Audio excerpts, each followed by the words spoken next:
What is going on, everybody? Welcome to the Game Informer Show, a weekly podcast covering the video game industry. Join us every Thursday for a discussion about the latest gaming news, reviews, and exclusive reveals alongside Game Informer staff and special guests from around the industry. I'm one of your hosts, Alex Van Aken, and today I'm joined by my partner in crime, the only other chair on this podcast today, Marcus Stewart. How you doing, Marcus? Hey, I'm the Bonnie to your Clyde today. Yes, the Smokey to my Bandit. The Luigi to your Mario? Yeah. Known criminals, Mario and Luigi? Yeah, on the run constantly. Proof to Bowser, because, it's all about point of view, really. To him, true. They're the bad guys. Yeah, I guess so, yeah. Everybody has like a villain inside of them, Yeah, the best villains think they're the good guys. Yeah, that's us. Welcome to the Game Informer Show, everybody. We've got a fun kind of year in review episode today. We're going to be taking a look at the great games that have launched that we want to recommend that maybe people have checked out, have not checked out rather, before the fall onslaught of game releases that starts in, I'd say about a month, like September. Yeah, I usually consider September. Yeah. Kind of start. I mean, especially this year, I feel like Starfield is the big Jurassic Park style gate that once it opens up, it, along with every other fall game, starts pouring out. Yeah. I've got our 2023 release date calendar here, which you can go to at gameinformer.com/2023. And, we're in July right now. So the big ones are, I know there's a new Trails into Reverie, the Legend of Heroes game. I think that's pretty small, but like that has an audience. Oxenfree 2, Exoprimal, Viewfinder, Pikmin, Remnant 2. Like it's already kind of starting to like pick up. And then we get into August and we have Baldur's Gate 3 at the start of the month. And then it kind of like fades out a little bit. And then Immortals of Avium drops, Armored Core drops, Sea of Stars drops. It's going to be, and then after that, like you said, Starfield just kind of kicks off September, and we're just rolling from there. I'm excited though. It's going to be a good time. But Marcus and I figured we would kind of go over. You pitched this idea, Marcus. Do you want to talk about what you want to talk about?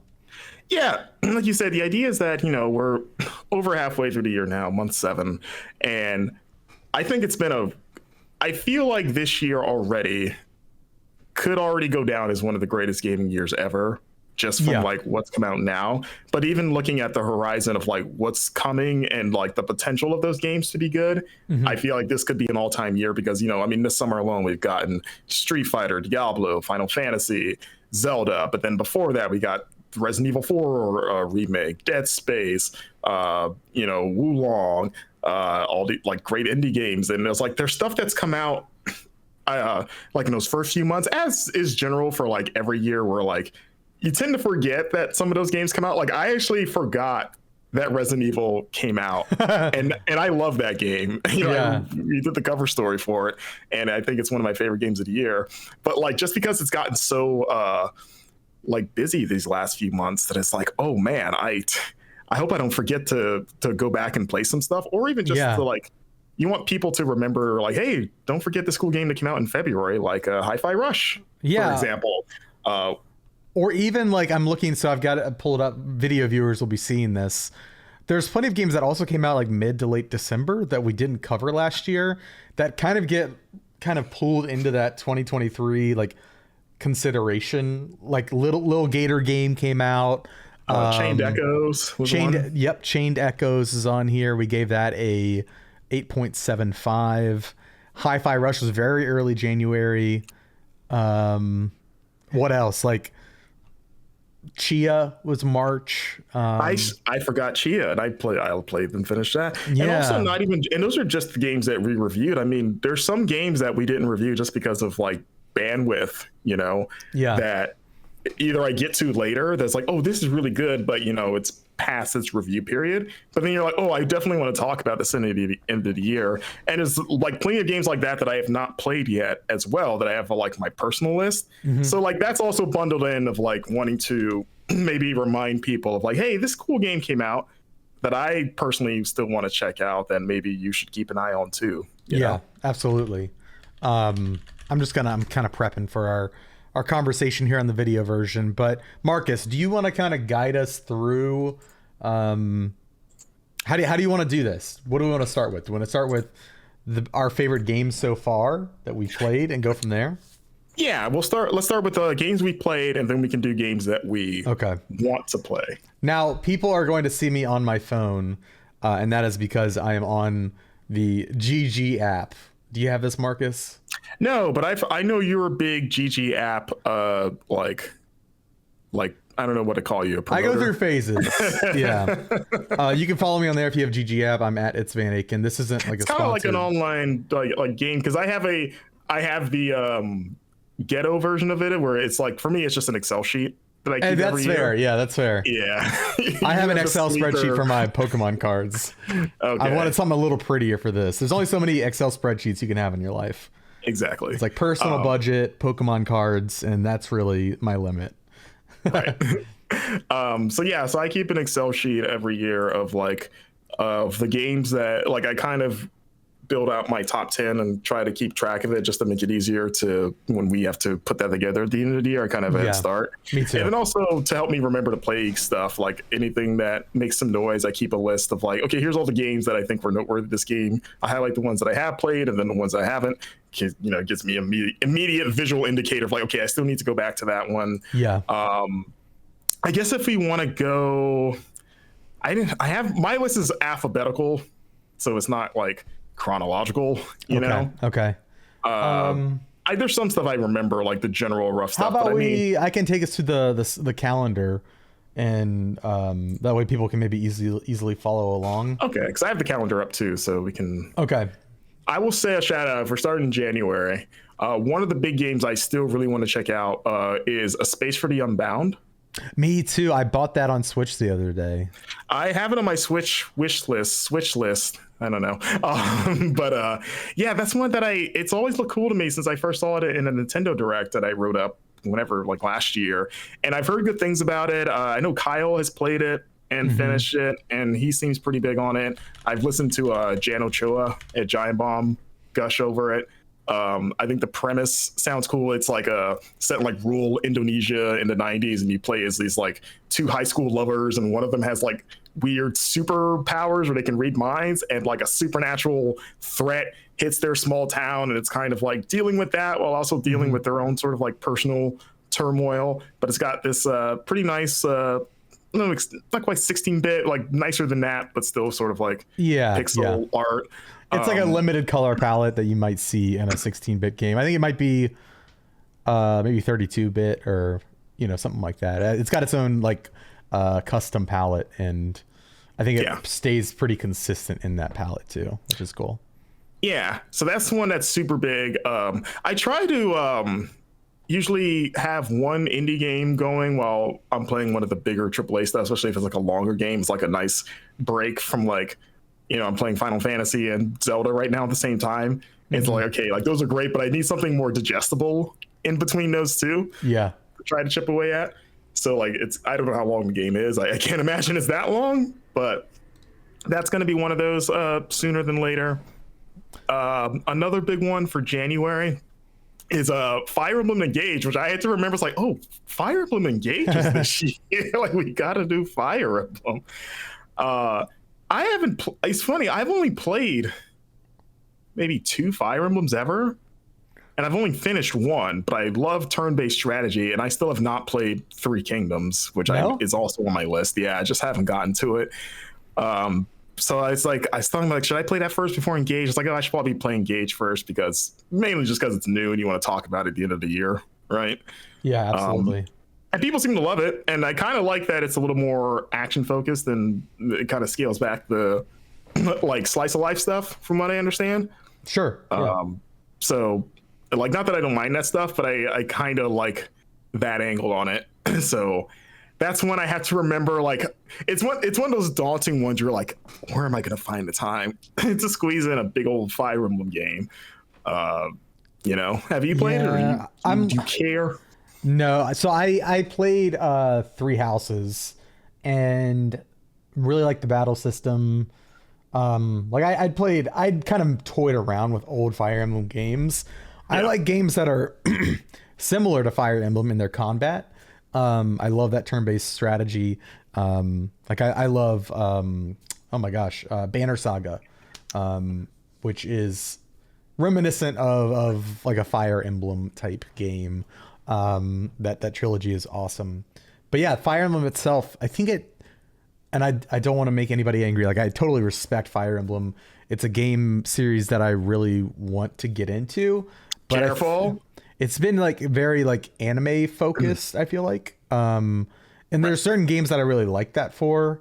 And I think in Fire Emblem at this point, I feel like I've almost like missed the boat a little in that regard. But like I really would love to go back to like Fire Emblem, what is it, like Birthright? I've heard good things about that. I want to try that out. That's the only one I've beaten. Okay. Which was the 3DS one. Was that one pixel art with like anime overlays? I really want to play like a pixel art Fire Emblem, and I can't remember if the 3DS. I mean, the first one's on Switch now in the online store in the GBA library. Checking that out, yeah. Which is actually like the 7th one, but it was the first one that we got in the States. Yeah. But I mean, that's there if you want classic Fire Emblem. But yeah. Also, I just realized I completely went against my order, and because I said we would start with games that we played, and I started talking about games that I want to play. Yeah. Well, only games you played, Marcus. Only, okay. I mean, Dead Space came out in January. I reviewed that. Game's excellent. I feel like that's going to be one where we're going to be like, hey, remember Dead Space? Because it came out so early, and it was like, I feel like, or not even feel like, I know we're going to, the discussion of like what's the best like remake and remaster at end of the year is going to be pretty, maybe more than any other year. It's going to be some stiff competition, because especially this first half of the year has had so many like worthy contenders in a way where it's like, man, like I feel like RE might get the nod just because of RE, but like that Dead Space remake is very, very good. I was looking at the calendar. Have you heard of Plate Up? I haven't played it. That's what I was playing in January. And it might have come out, I think it came out in August of last year. But that was like the game that carried me through January, because for whatever reason, like I wanted to play several games. I just couldn't. So for context, we'd just gotten out of our big game of the year stretch where like we're playing a ton of games, trying to get caught up and trying to get coverage out the door in the magazine. And I think I was just like feeling like burnt out a little bit on like all of these like larger like story focused games. And Plate Up, I'd heard about on the Fire Escape cast. It's one of the podcasts I listen to occasionally. And it was like, I was listening to their end of the year wrap up for 2022. Yeah, and that was on there. Yeah. Mary Kish was the one who recommended it. And, it's effectively, I think I've talked about it on this podcast, previously. But it's, that Overcooked, it's similar to Overcooked. I think it's leans more on like the restaurant management side of things a little bit. Like there's some cool stuff with like managing front of house and like arranging your restaurant in a way that makes sense, whereas Overcooked is like you're almost in like an arena of sorts kind of, and you're just doing the mechanics perfectly, whereas Plate Up is more like I said, that management style that I really enjoy. So that's what I was playing in January. I was looking through the list here to see if I could find anything else. There was a lot of like ports. Hi-Fi Rush was January. I think I said February before, and I was like, oh, that was late January on the 25th. Yeah. And like, that was my game of the year. I mean, I know it was early, but that was my game of the year. I remember everybody was saying that. And I was like, yo, it's the only game that's come out of note. But it was my game of the year probably up to like March-ish. Mm-hmm. And it's still pretty high on my list. I mean, obviously that game, that's the Tango Gameworks game, for those that don't know. The stylus action meets rhythm music game made by Tango Gameworks. That game just makes me so happy. It might be like, for games that just give me pure joy, it's up there, like that and Zelda. Like, you just can't like not smile at it just because of how cheerful and just like colorful it is, and just how creative it is too. Just with like the world design and just like the ingenious idea of blending rhythm music with stylus action, which stylus action has always had like a rhythmic element to it anyway, with just how you pull off combos, especially if you play a lot of Devil May Cry. So you're just like, oh yeah, like how have we not done this already. And for like the first real attempt at that, for Tango to pull it off as well as they did, uh, it's such a fun game, and I also appreciate that it's not 90 hours long. Yeah. Blake Hester reviewed that for us, gave it an 8.75. Yeah, so if you haven't checked out Hi-Fi Rush, it's on Game Pass. If you have an Xbox, I think it's only on Xbox actually because Tango is owned by them. But yeah, go out of your way to double back and check that one out if you have not yet. It's pretty great. I hope we get a sequel to it. Yeah, if you are a Hi-Fi Rush fan, you have some stuff to look forward to. Yeah. Oh, that DLC came out recently too for the first. Oh, did it? Yeah, they added like a couple new modes. Like, see, this is one that's on my backlog. Oh, you haven't played it yet? Oh. I started it and then I got really busy with work stuff. Gotcha. We were like editing like documentaries and stuff. Right. And so I just like didn't have much time for anything else. But I'm going to play it before the year's up. And then we had one thing I did want to highlight: Season, A Letter to the Future. That's on my list to play. Yeah, so I started that one, really enjoyed it. Unfortunately, I think the studio just announced a bunch of layoffs. Oh, really? I believe, yeah. Okay. Unfortunately, Yeah. but yeah, Season was like this. It's the open world sort of like exploratory bike game, and you're like scrapbooking and recording audio. It's called like I think it's called like nature bathing is like the concept. Yeah. Where And you isn't go out there, in like- nature and just like capture sources from nature. And isn't it in the backdrop of like an impending apocalypse of some point of some sort? Like the world is supposedly ending. Yeah, it is. Yeah. But it's a cool game. It got like photography elements in it. It looks beautiful too. Like, Yeah, art I think direction. it's worth checking out if you haven't.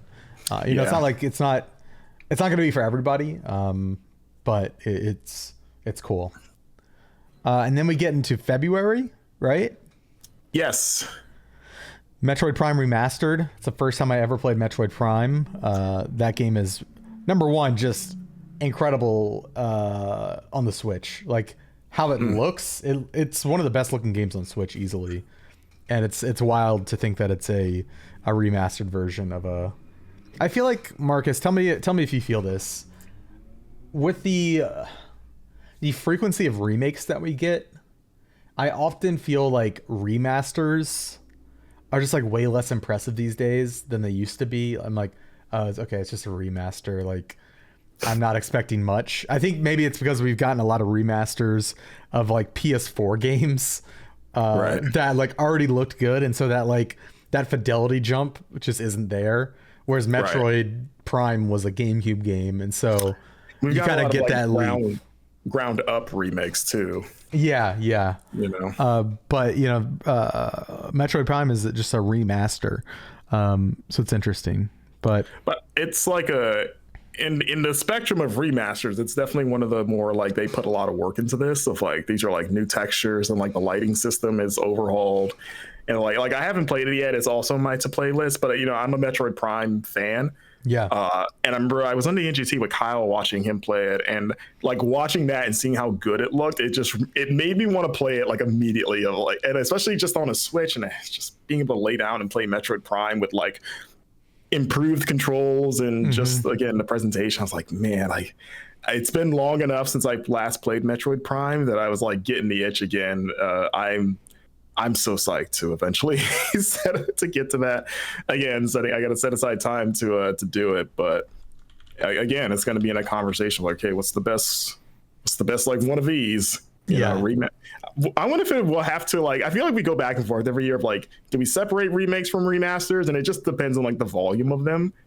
Like if there's not enough of either, we just combine them as one. Yeah. But if there's enough of both, like, should we just divide like, hey, this is the best remaster and then something else is the best remake to give them both like their props? Yeah, at the end of the year. Yeah, like has there been enough at this point? I know this is a little inside baseball for you guys, but it's something I think about as we continue to get more of these this year. Like a Dragon Ishin. I want to play that game really bad. I've heard some wild stuff about that game in terms of like the themes that About it tackles. like a dragon slash Yakuza game. Wild things happening. Yeah, I know. Unbelievable. Yeah. That one's on my list. But did you have played that one?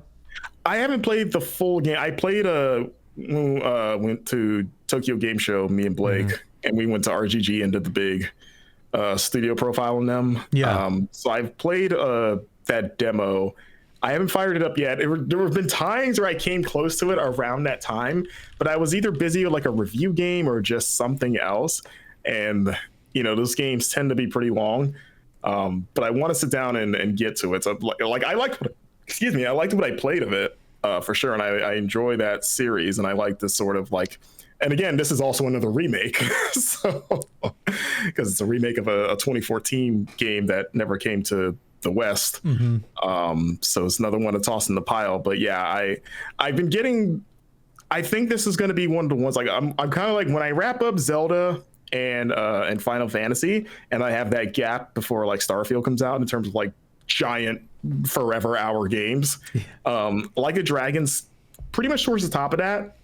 I want to get through that now, and especially seeing like the new trailers for like the Like a Dragon Gaiden and Like a Dragon Infinite Wealth. It kind of like makes me excited. Like, oh, we're going back to this world again. All right. Yeah. Like, well, I got a new one of these, a new old one, I guess, to get to now. So Yeah.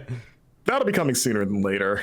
I was thinking of other games that came out that month that I did play. Wild Hearts. Did you play Wild Hearts? It's on my list to play.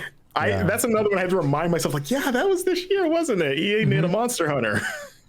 Yeah, it was cool. I liked the some of the mobility that the game offered. Like they had the big zip lines you could shoot out, and like the armor sets were fun. It obviously like felt pretty derivative of a Monster Hunter, and I don't think it quite hits the highs of like a Monster Hunter world in terms of like its the depth in its world, if that makes sense. Is it less obtuse than Monster Hunter can be? A little, I think a little. Like there are, I mean, it is obtuse in its own ways as well. But I just felt like it was a chance to jump in on a Monster Hunter like game without the, I don't know. When I play a Monster Hunter game, I feel like I'm always like it's a relatively new series for me, right? Monster Hunter World was, I played like Monster Hunter on DS, but like that, not as much as like I have like World or the Switch version or the Switch game that came out with its Monster Hunter Rise. And this was like a chance to like get in on it's like, okay, I don't feel like I'm underqualified to enjoy or play this game, which is a dumb thought to have. Like you enjoy what you enjoy, play what you want to play. But like it's like a fresh start, right? And I was like, okay, I can just like jump in. I'm new like everybody else is. I always felt like with Monster Hunter World, it was almost like my friends were always guiding me through it because they were so far ahead of me. And I felt like not necessarily a burden, but like part of my enjoyment of multiplayer games is like having that sense of wonder together and like making discoveries together with friends. Yeah. And since I was like a late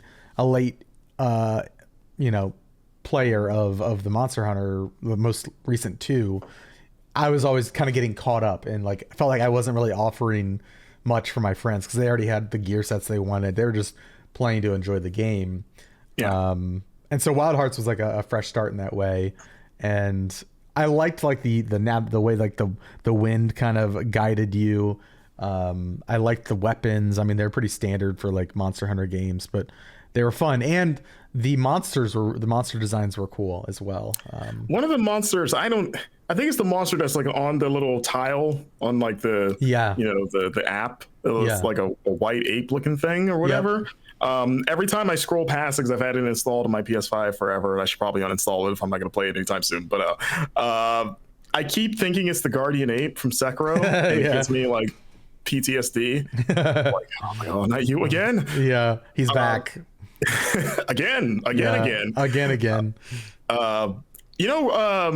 quick while we're in February, I'm gonna shout out Deliver Us Mars. which is a Oh, game I also reviewed. And I gave it like a 6.5 or 6.75, so not an amazing score. But I will say, like, as many problems I have with the game from like a gameplay and design perspective, I think it has one of the strongest narratives of the year so far. And I've had it written down on my like list of just like, because I have like my Excel sheet that I mentioned before is like different categories, like okay, best story, and put it just again to make the end of year process a little easier for me to remember stuff. But I think that has like the story is almost like too good for the game. okay. And I think that was the thing that really carried me through it. It's weird. It's almost hard to recommend people check out a game. It's probably a little better now because I know they patched it. Because I think one of my issues with the game was that, like the presentation was lacking, and the character models and animations especially just aren't super great. And I think I said in my review that it's kind of like watching bad animatronics perform Macbeth. Oh. A little bit. So like I hope that's like it just maybe looks and runs a bit better, but in the puzzle stuff, like I played Deliver Us the Moon, which is its I predecessor. remember a lot of people like that game. Yeah, I reviewed that for Screen Rant actually back when I used to work there. I think Reiner might have reviewed it for it. I know he loved that. Yeah, he game. gave it like an 8 here. Yeah, that game is a gem, and I still like that game better than this one just as an overall game. But I say if you're willing to put up with some of the shortcomings of Deliver Us Mars, I will say the narrative at least rewards that patience. I'm just want to give it a shout out there. Sure. In February, Destiny 2 Lightfall also came out, and I played the heck out of that. It came out on February 28th. I beat the campaign. I beat the raid. It was actually my first raid in a very long time in Destiny, since Leviathan, actually, which was a Destiny 2 vanilla campaign. And it was all about, this campaign was all about like the witness and like there's a lot of proper nouns that I don't remember. Chasing after the veil. We still don't know what the veil is. I think the story was like very underwhelming. But the missions themselves were fun, and the new strand ability, which gives you like a grappling hook, and like a bunch of really cool like acrobatic abilities. I play Hunter, and it was just a really great time to get back into Destiny. I also think like their visual design is still 6 years later after the launch of the game, 7 years, is still just world class. I think the shape language they use, like everything is just so intentional, and it's easy to pick up on as well. Like the art design, the world design, it's all really consistent, and it makes it really fun to go back to the world because I feel like it's because of that consistency and like those shapes and you know, just the visual identity makes it easy to follow. And so when I go back, I can pick up on cues easier, and I can get back into the game easier and get back to enjoying what I enjoy about it. And I mean, some of the enemies they also introduced in Lightfall, I forget what they're actually called, but they have the giant like scythes. They were like a really neat enemy design where you have to like shoot their shoulders out before you can damage them, and they're like also can like teleport up to you and fly around. When you see them, they're like just these big beefy dudes. God, I'm kicking myself not remembering the name. I think Big Beefy Dudes was it. Big Beefy, yeah, that must have been it. Yeah. I know somebody's yelling at me over their radio in their car. Big Shoulder Man. Oh, what were the enemies called? It's gonna drive me up the wall. But okay, we can keep going, and then when you remember, you just randomly scream it out with just out of nowhere. Yeah, perfect. Give me 2 minutes, and I'll scream it out. I started re-looking at February, and I was like, there's actually quite a bit of stuff that I would like to go back to. Theorhythm, Final Bar Line. Yeah, I've never played a Theorhythm game, which is weird because I love Final Fantasy Tormentors. It was Tormentors. was that okay? There it is. Thank you. Tormentors. I love Final Fantasy music, and I like rhythm music games for the most part, and that's for some reason I've never played a Theorhythm game, but I've been hearing a lot of really good things about this one in particular. I know Wesley gave it a really good score when he reviewed it. So like that has me wanting to play this one more than any other ones. That was this month. And another rhythm game that, funny enough, I think Wesley also reviewed was Ritmos. Yeah, I played that as well. Yeah, that looks. I have it on my Switch list. It's good. I that game is a gem, I think.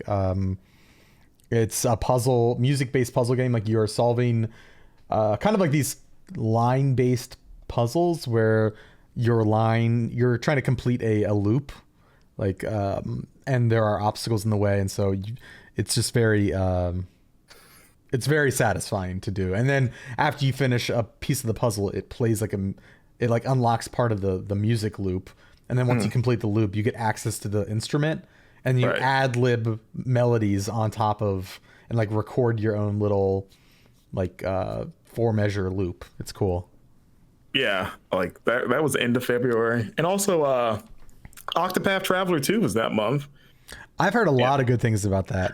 Yeah, like the people that really like that game have been like, I believe they've been climbing to every available rooftop with a big megaphone and saying Octopath Traveler 2. Like they've done that in your city too. Then okay, that's good to know. Yeah, I've heard it. It was actually 4th of July just passed, and instead of fireworks, they were just doing that instead. You know, it's funny. The over the pandemic, my neighbors at 8 p.m. every night would howl like wolves. Did your neighbors also do this?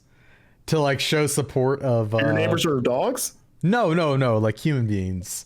Okay. Would stand outside and howl to show support for like medical workers changing shifts. But since then, those people have been replaced by the Octopath 2 fans. 8 p.m. every night. They howl in support of Octopath Traveler 2. You know, I never played the first one. I played the demo for the first one, but never the full game, just because it's one of those things that just sort of, you're like, I'll get to this eventually, but now it's like, I think I'll just play this one just because I've heard it's kind of better in every way. It's my understanding. Yeah. And it doesn't sound like you need to play the first one to play 2. No, you don't. So that's nice too to not have that baggage. It's not on Game Pass, right? Like the first one is. I can look right now. I can look right now. I mean, I probably will wind up just playing it on Switch because I would just like to have something like that on my handheld. That's where I'm playing it. Well, Octopath is available. It's not even on Xbox. Square has, according to Destructoid, Square Enix has unfortunately omitted Xbox this time around, so it won't be appearing on Game Pass. Maybe it'll come later because I think the first game, I don't think that was an Xbox day and date either, wasn't it? It came. I think it came to several platforms later.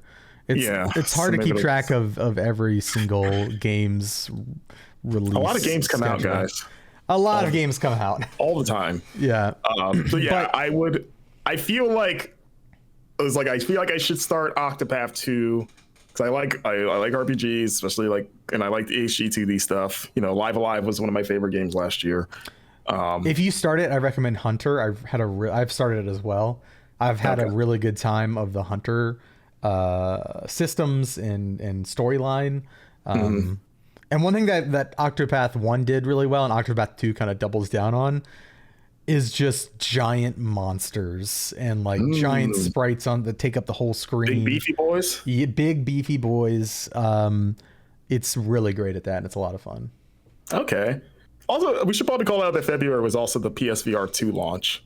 Oh. I know it set the world on fire, and how could we forget? Yeah. Wolf. Did you get one? No. I actually sold my Oculus Rift S, I think in February. Not to buy a new VR. I was just like, I think I'm good with VR for now. If I get back into VR, it'll be like a wireless headset, like a Quest of some kind. You're saving up for that Apple thing. God no. If I get one, maybe I'll get like an Oculus Quest 3. Maybe I'll be able to get like a review unit, you know. Oh, okay. I don't know. Try it out.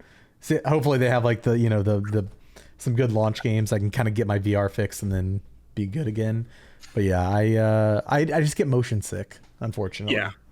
I just I need a reason. I never bought. Half-Life. I will say Half-Life Alyx is incredible. If you have a friend, that's the one thing I want. Yeah, if you can have a friend who you can borrow a headset from to play Half-Life Alyx. Like I'm one of those 1000% worth people that are holding out for that game to come to PSVR 2 because that's literally the only thing that would make me consider, because I have no interest in it whatsoever right now. Like there's some cool stuff out there, but it's stuff that's either been out, like Beat Saber, that I love Beat Saber, but it's like I could just get a cheaper Oculus and play that, or other stuff. But that's the one that's like, okay, if you guys make this happen, you might have my money, because as a Half-Life fan, I'm still hurt that I can't play that game, and hearing how good it is. So, again, fingers crossed. I guess we can jump to March. Yeah. As terms of stuff, I'm actually still playing Wulong Fallen Dynasty. I really want to finish, and that game has been a victim of just other things coming around it and like hindering my progress, where I'm like, I've been playing it, I'm several hours into it and I've enjoyed it. I like Team Ninja, I like the Neo games, and I really enjoyed it. I played a Wulong, but it's just been a victim of like, oh, I got a review game, got to play this, or like, oh, this bigger game that I care more about, like maybe another game that comes out the same month came out, and I got to play this. But I've been like chipping away when I have those like gaps. I'll go back to it. And thankfully, my skills have not like atrophied, because that's like the biggest fear with any sort of like precision-based like action game, especially ones that have like Souls DNA. So I'm happy that I can still go in there, but like, okay, I still remember how to do stuff and won't immediately get slaughtered. But yeah, I put that away before fall starts. I happened to get a code for it. I wasn't necessarily interested in it, even though I do like Souls games. I just was not in the mood to play that game. Did you play the Neo games? No, I didn't. One of my best friends, though, is a Neo sicko. He's platinumed everyone, and he yells at me to get into those games. I think when I jumped in, I beat the first boss, I think, and then the guy with the red spikes or whatever, right? And I had fun. It didn't stick with me. I think it felt like that game felt a little. Like going from point A to point B wasn't as interesting as I wanted it to be, I think. Right. And I think I just also wasn't ready to. You really have to devote yourself. It's not the same. And Neo games like this too, where it's not the interconnected world like the Souls games to me. It's more level. Like you're literally selecting a level, and then even the levels themselves are like kind of samey. Like they look kind of nice, but it's not like, wow, these environments are really telling a story. It's kind of like, oh, it's a village, and there's like 5 guys here you're gonna cut in half. Yeah. But how many bosses are in that game? Do you know? I don't know. Kyle has finished it, and I remember him saying, because Kyle really likes it, and like to his like surprise, and he was not expecting to like it as much as he did. I remember him talking about that. Yeah, and I remember him also saying that the game was longer than he thought it would be. I think he said he clocked in about 40 hours by the time he finished it. So I would assume that translates to quite a few bosses. Yeah. Any ones that stand out in particular, or? I mean, that you can talk about? I mean, that first guy, it's weird because he's the first guy, but I remember there was a lot of scuttlebutt around him because of how difficult he is. And then he has that like, he's very difficult. Yeah. He's like the first test of like, okay, the tutorial's over. Let's see what you've learned. Yeah. And then he's got that second phase, which is the one that really gets people. Because you get through the first part, you're like, oh, I did it finally. And it's like, And I remember thinking like, why did I think it was over? It's one of these. Like, of course he has another phase. You know what? I did not beat him, actually. I beat his first phase. His second phase started, and I was like, I don't have the patience for this. That's what it was. That's why I stopped. Uninstalling. Yeah.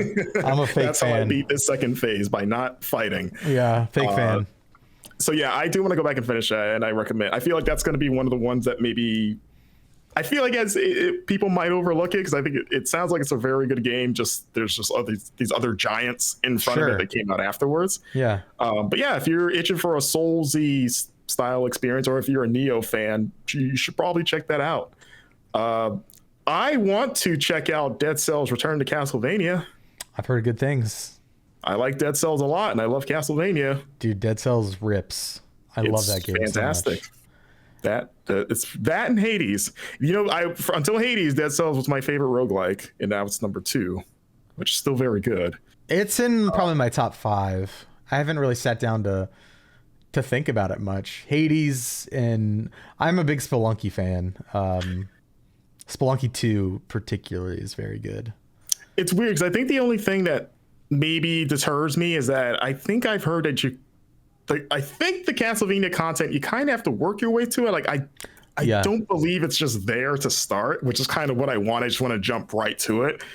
And it sounds weird to complain about, oh, I got to play more of this game that's like really good before I get to that. If you've done it before, though, yeah, it's like I've beaten the game. Yeah, it's like, again, you know it's coming. Like that wonder is gone. It's like, oh, Yeah, what am I gonna find next? You kind of know what you're gonna get until you get to That's the how new content. You're so excited to play the new stuff that like anything it gets in front of it, it's like, oh, like even if it's good stuff, technically, it's like, oh, I just want to see the Castlevania stuff. So Yeah. I think that has hindered me a bit of like, oh, it's not just like right at the front door. Oh, okay, well, maybe I'll wait. I think one of the surprises for me in March was Dredge. Have you played that yet?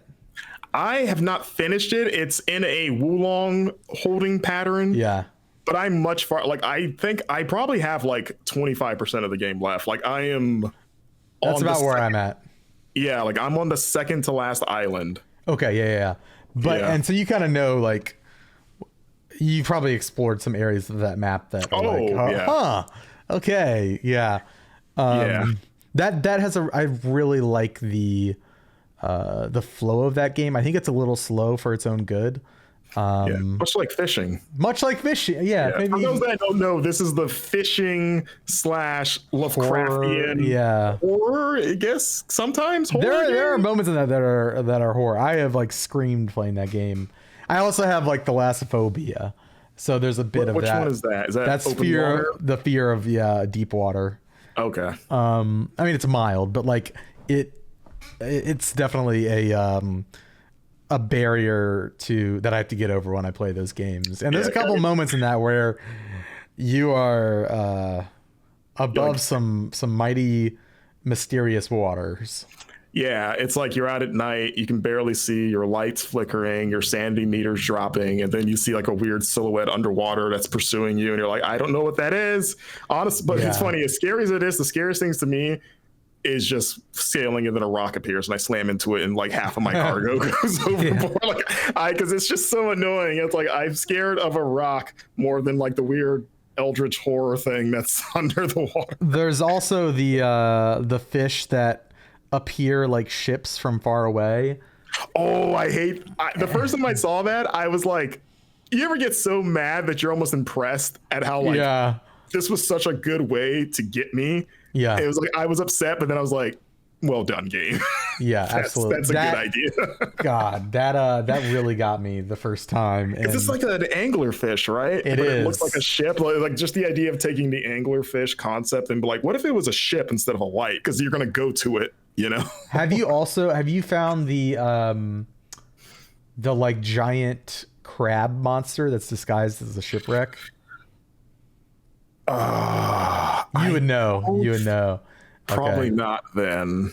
It's just like on a random island. It's on a random island, and you're like, oh, I'm gonna go get this shipwreck, and then all of a sudden it just starts like lifting up and chasing you. Oh, it's terrifying. Yeah, that game's really cool. Yeah, we didn't review that one. And for those wondering why sometimes we don't review a game, even if it has some buzz, it really just comes down to bandwidth because we're a small staff and we kind of have to make some. Yeah. Sometimes something comes out and all of us are just busy with other things. It just slips through the cracks. And there are seven editorial people and me per video. Yeah, exactly, counting you. So we really have to sort of pick and choose sometimes, and like unless there's something that we play on our own and we're like, oh, I really want to talk about this. And then sometimes if we do get to something cool, it's like, it's too late. It's past the review period. So like, we'll give it its love end of year or just in like opinion pieces or stuff like this where we're giving it love now. And I feel like Dredge is going to be one of those because I remember, when we did our top 10 last year, Immortality was on there, and Immortality was one that we didn't formally review because of that. Yeah, absolutely. And I remember seeing someone ask like, how can a game be on a top 10 if you didn't review? And it's like, well, that's There's why. Plenty of games that release that. Yeah, like a score is like not a prerequisite to be considered for end of year stuff. Because I can see Dredge being in a conversation of like, hey, we should show this some love. I think enough of us really like it that have played it. Otherwise, like we are getting into like messaging that like games aren't worth playing unless there's a big site that reviews it, which isn't true. There's like there's dozens, there's hundreds of games, thousands of games that release a year, and there's plenty of gems within that people just reviewers don't have time to play, and like we try our best. And it almost becomes personal at a certain point where it's like, I really like this thing and I really want to give it its like I will go out of my way to write a review for this, to highlight this, even though I'm working late by doing this. I really love this thing. I'm going to share it. And so it's you do what you can. I think I might have committed a crime here. Oh no. Because I'm just remembering, I'm doing a double check. Like, did I skip something? Have you talked about Resident Evil 4? Okay, no, I haven't. It's in March. Okay, well, that's not the game I'm thinking of. Oh. But I did want to jump to a game that I reviewed that came out in March, which is Bayonetta Origins, Syrenza and the Lost Demon. I remember that being like a lot more positive than I was expecting it to be. That game is so good. Yeah. I gave it an 8.75. It is such... I want to amend my previous statement about like Zelda and Hi-Fi Rush being the games that made me the most happy. I forgot about this game. This game, I had a smile on my face from start to finish. It is just such a delightful, just reinvention of that franchise. And I'm a big Bayonetta fan. And when they first announced this game, I wasn't as down on it as some people. It was more like a head tilting, like, that's an idea. I wonder how that's gonna work out. And it worked out great. I think this game rules. It is so much fun, and I just want people to... It's another game I'm afraid is going to get like it's not going to get its flowers at the end of the year because of all the other bigger stuff that has come out.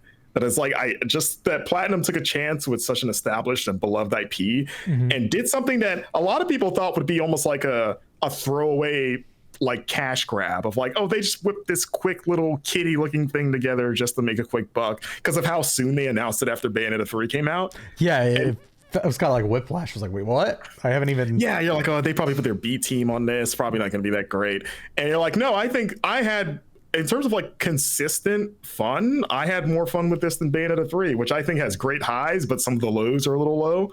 But like Origins is just a delight from start to finish for me, and I just hope more people give it a chance, especially Bayonetta fans that might have turned their noses up at it. Okay, but what about non-Bayonetta fans? Can I get into this?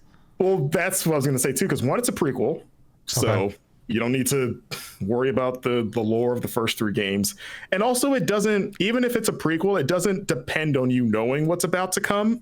Okay, there's some like connections that if you play 3s especially, you're like, oh, okay, but it's not like, oh, it's vital that you make this connection to understand the plot. It's more like off to the side. It's kind of like, oh, if you know, but if you don't worry about it. Okay. And you could play this and not even graduate to the rest of the series because it's such a self-contained thing that if you don't feel the need of like, now I got to play Bayonetta 1, 2, or 3, like, no, you're fine. You can treat this as a one and done. It doesn't, it's not like it ends in some weird cliffhanger. It's like, see you in Bayonetta 1 or anything like that. Yeah. So would you categorize it as like a platformer, or like what's the simplest? An action like adventure sort of? It's weird. It's like, action adventure with some puzzle, because it's not really a platformer. But it's like if you combine Brothers: A Tale of Two Sons. Okay. With because it's got the dual protagonist thing with Bayonetta and Cheshire the demon, and you can summon Cheshire and you're controlling both of them with sticks like you did in Brothers. Okay. And a lot of the puzzle solving is like that same sort of like tandem gameplay of like solving a thing using 2 characters with different abilities. Yeah. And then you're exploring a big Metroid style overworld where you're like, oh, I need this ability to get here because you're collecting these 4 elemental powers from these demons. You're like, oh, I have fire and water and earth, and I can do this thing now. And like that stuff is fun, but I think the combat is actually really fun too, which I don't think the combat was really highlighted much in those trailers. So I think people might be surprised at how much combat there is. It's not like an action fest like traditional Bayonetta, but there's more combat than you would expect. And it's such a different twist because you're controlling 2 characters. Cheshire is the one that does the fighting. Bayonetta can like use her magic to tie down foes so that you can wail in on with Cheshire. And it creates this really fun, unique strategy where you're trying to combine your abilities to subdue people and then wail on them. And then you're also switching between the 4 elemental powers, which each have their own sort of traits. Kind of, I mean, this is a recent example because I'm playing, but like Final Fantasy, think of that of like, oh, I have these 4, like the 4 icon abilities that have their own properties. It's pretty much like that.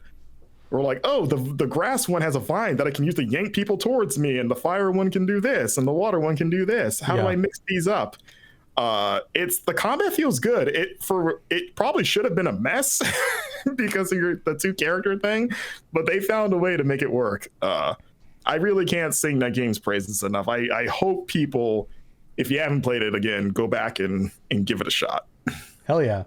Marcus, I do want to point out, last year you finished 70 something games. How many games did you finish last year? That was 2 years ago. 2 years ago. 2021? 2021. Yeah. How many did you finish that year? Not as much. No, what was 21? 70 something? It was like 72. And what about last year?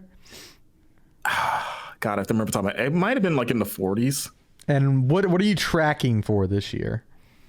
This year, I'm up to 21, 22, something like that. Man. Yeah, I'm the total opposite of you. That doesn't seem like a lot because I'm so used to like crossing that threshold pretty easily. No, I am the opposite of you. I'm very much like I dip my toes in things. I enjoy them for a few hours. I move on. I like the the charcuterie experience, right? You're like a sampler. Yeah, a sampler. But then there are games that come out that just like really kind of capture me. One of those being Terra Nil, which came out in March. Did you review this or did Wesley? That was Brian, I think. Brian reviewed that. Okay. Yeah, but I did play it. I didn't finish it, but I played it. Terra Nil is the reverse city builder. It was published by Devolver.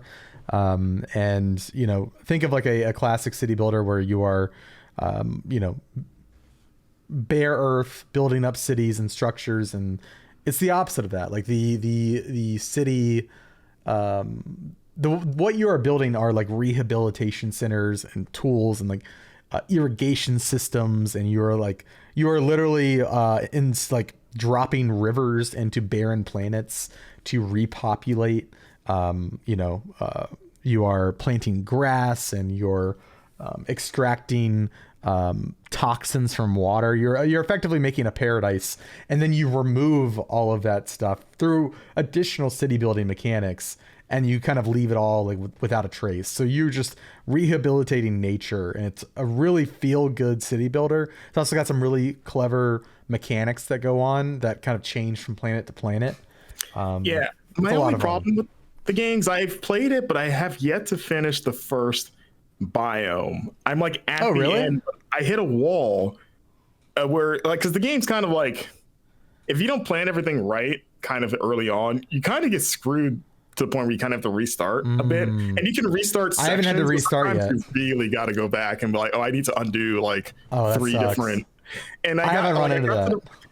I got to the part where you start introducing animals back and like removing your structures. Yeah. But like basically the way I had my waterways, I had some structures really deep inland. Mm-hmm. And like I wasn't able to build waterways to reach them with the boat that you need to get there because I didn't know that you were going to be removing them, right? I thought they would just be embedded there. So it's like, if I had known that, I would have done this differently. So like I had to like overhaul everything, and that part kind of killed my motivation because it's like, I gotta go back. Like, how far do I have to go back to like? Did you not have enough space or resources or something to like? Both, pretty much. That sucks. Yeah, like I did what I could, but it was like I would have to dramatically rearrange some things for this to work. Yeah. Yeah, and it was when it's like, I wish I had a heads up that I would be doing this. That's the problem with like more. I would consider this like an experimental title, right? Like it's doing something that is a little weird, right? And I feel like you get these games that are really interesting in that way, and then there are certain experiences that you have with those games that are just, it's like the design itself is almost like too weird for its own good, and thus you end up with situations like this. It's kind of like a double-edged sword. It's like, this is like a really interesting thing, but maybe if you had done something a little more what's the right word, like typical, you could maybe play test it a bit better and like find the issues that it might be easier to spot, the ways that like players might get stuck, and design around that. You just don't like that idea of like, to use like an artist analogy of like, I painted this really beautiful picture, but like I messed up somewhere, so I got to erase everything. Yeah. Like I don't want to. I like the way it looks, but I didn't know that I would have to move a tree over here. Now I got to basically wipe it clean. Yeah. I want to get back to it. It's just that kind of like killed my momentum because I was like, so you didn't get to the beach stuff, right? No. That's my favorite part of the game. Is like the ocean. There's like a monorail system you have to build to like deliver parts to the ocean and stuff. It's really neat. Did you get to? Does that mean show up and sing a song? Yeah. Did you get to like the canopy, like the jungle canopy stuff? No, I've not finished the first. I couldn't remember. Like, so that all is on the second biome, and I couldn't remember if it was the end of the first or the start of the second. Yeah, I don't think so. So I want to get back to it. I just gotta. Yeah. I think I've enough time has passed where I at least I know what to do now and what to be ready for. It's also Steam Deck compatible too, which is great. Oh, that sounds nice. Yeah. You know what? WWE 2K23, good game. I've heard from people being you, that it was all right. Yeah, these since they came back last year, they've been on a positive trajectory. I'm not gonna spend too much time on it, but I just want to, because those games for a long time were like kind of really treading water prior to the disaster of 2K20. Yeah. And then when they took the kind of like 2-year break or whatever it was, and they came back last year, and I gave last year's game a good score, and I gave this game a good score, and I was just like, okay, we're there's still some kinks to work out, but like this was pretty good. It's kind of nice to feel positive about a WWE game again. I just think that's worth calling out. I thought of you this weekend. I went to an event called Taste of Minneapolis, and it's like a big food festival, and there's like a music festival. Art. It's just like a culture. Like there's arts, there's music, there's food, all that. And I found in an alleyway there was a mobile like local wrestling setup. And they had like a big wrestling ring. There's an announcer, and it was like local wrestlers or something fighting. And I was like, Marcus would love this. And then it was really boring. They were just like, they did the thing where like they lock shoulders or whatever. Yeah, they like lock up. Yeah, they did that for like 30 seconds and then slowly like fell to the ground together. And I was like, and then Kayla and I were just like, nah. And we laughed. I was wanting like, you threw your drink at the yeah. I was wanting something a little more lively. It was just like, it had to have been like the slowest wrestling match I've ever seen. And I was like, I'm curious now. I like watching. It was like for wrestling fans watching. Like it was like some chain wrestling masterpiece. Alex was like bored with it. Yeah, like this technical showpiece. I also for March was kind of packed. Chia was this year. We touched on Chia a little bit. That game was a fun little Breath of the Wild-y like thing, and also it still has one of my most like perplexing sequences at the end that I won't spoil, but for those that played it involves some middle fingers. And like just touching on how that game is like weirdly dark at times in a way that like you might not think it would be if you just kind of look at a screenshot of it. Sure. Because it's like happy island time. But then there's moments in the story where you're like there's like a chicken gets its head cut off, and you just see it running around with no head as blood is just spurting out of it, but it's played as like a comedic moment. What the hell? Yeah, it's weird. But like the final sequence of that thing is, I'm excited to bring it up for like, I don't know, best moment or whatever, because it is so wild and it's so like, I didn't think this game had it in it to do fair. But it made me laugh out loud when I saw it. I think you might have seen the GIF, because I believe Kyle shared a snippet of it in our Slack when he was reviewing it. Yeah, okay, like, yeah. That's only like a sample of that whole sequence. Jeez. But yeah, that game's cool. I like Chia. Pour one out for Crime Boss Rocket City. Rest in probably peace, the lowest reviewed game, lowest score of ours this year. Right? It was a 3, right? Yeah, I think Gollum was a 4. I think Matt gave it like he gave it a 3, but I think it might have been like a 3.5. Okay, yeah. So that means Gollum's a better game. You take that literally, folks. Yeah,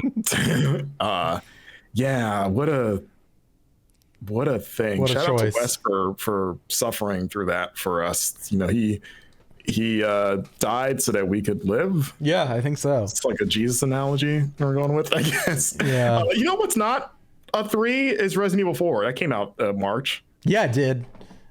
Man, what a game. I had a great time with you on that cover ship too. Interviewing the developers. Yeah. I had to remind myself that was this year, because that was like literally the first week of January. Like that was the start of the new year. Yeah, I was going to Osaka. Yeah.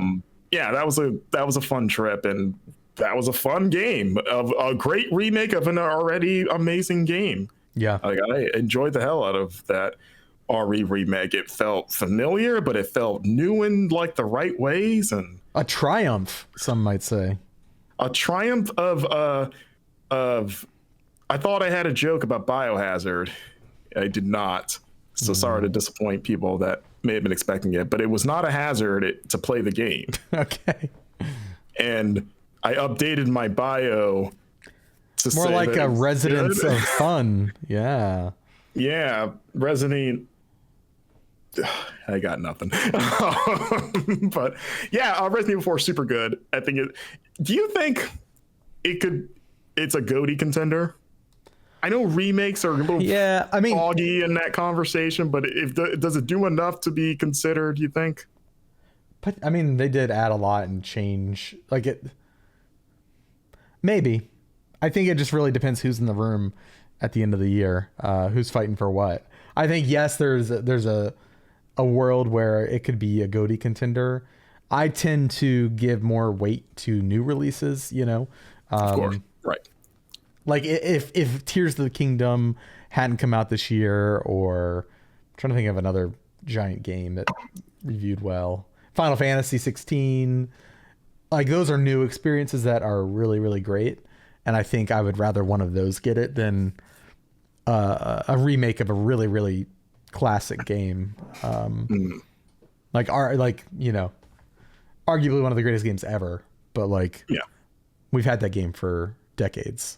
So I don't know. That's kind of where my head goes, but I think it could definitely be on our end of the year list, you know, in our top 10 easily. Oh yeah, for sure. Yeah, but I think that about does it for March for the most part, unless you see something else. But actually, real quick, March, there's a game I want to play that came out in March called IB for Switch. IB. Which it has been around for, I think, since 2012 as like a browser game. Yeah. And they like remastered or whatever they did to it. Was Playism publishing that one? I believe so. I played it at Tokyo Game Show, and I liked what I played. Like, it's just this really weird sort of like 2D horror game where you're like in a museum and like just weird things are going on basically, and you're like these really weird interactions with paintings and ghosts, and it's like puzzle solving. But I liked what I played of it. I have it on, again, it's on my Switch list to sit down and see what that thing is. But yeah, that's another one I do want to get to from March.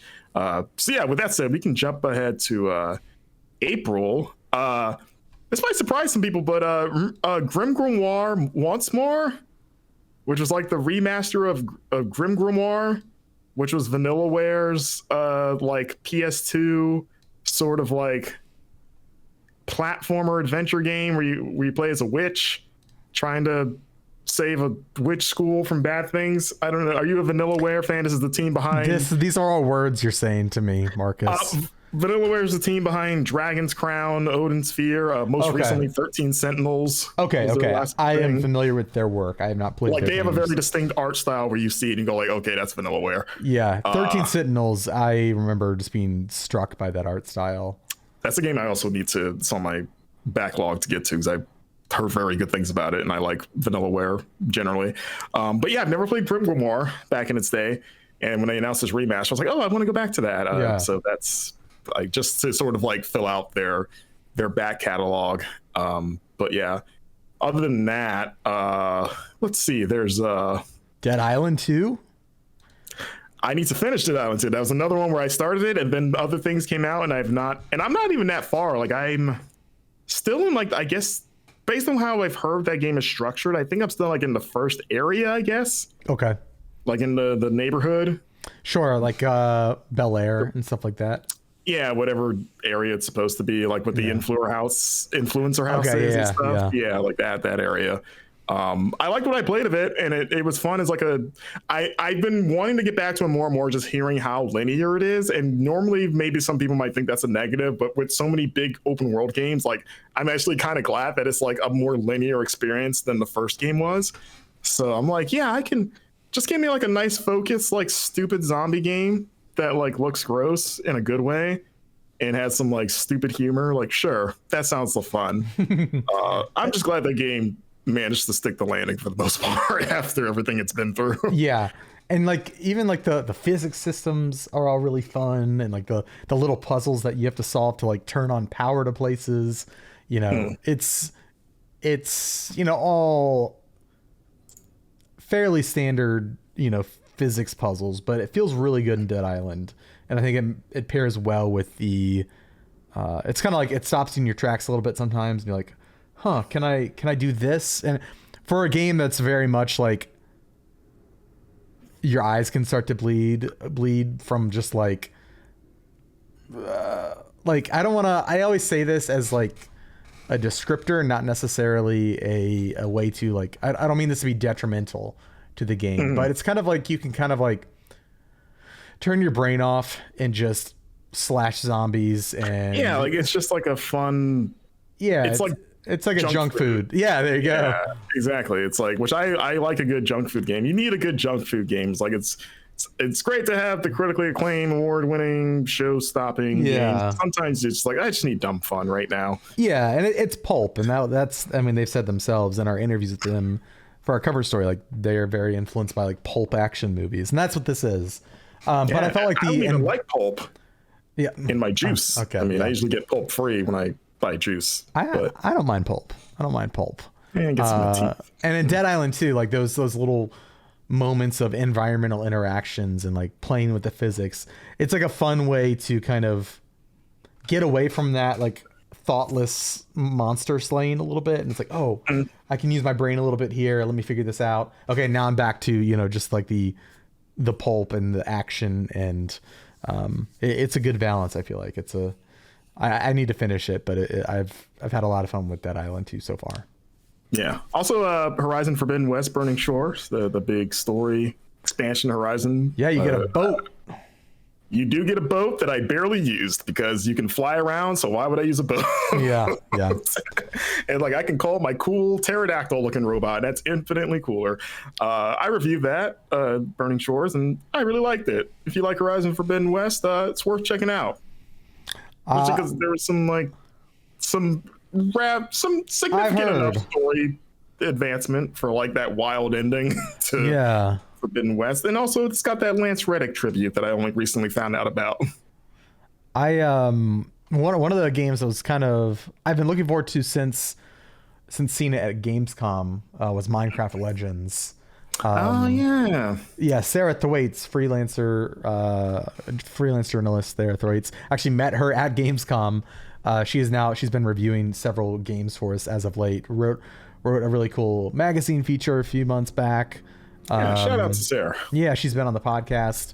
But I played Minecraft Legends when that came out, and thought it had some pretty interesting ideas.